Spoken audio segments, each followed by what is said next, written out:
लेकिन हमको सबसे अच्छा लगता है बाइक।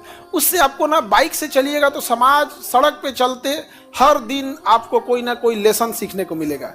और वहां आपको समझ में आएगा, जब बाइक से चलिएगा तो समाज में जब देखिएगा दीन दुर्बल लोगों को, तब समझ में आएगा कामयाब होना क्यों जरूरी है। सबसे बाइक से या पैदल चलिए, ट्रेन के जनरल डिब्बा में चलिए। फिर जब किसी बूढ़े इंसान को देखेंगे ना, बेचारे के पास सीट नहीं है, तो बाथरूम के पास जाके चुपचाप ऐसा बैठा रहेगा ना, तब याद आएगा ना हमें क्यों कामयाब होना है। नहीं तो हमारे पिता को भी ऐसा ही बैठना पड़ेगा।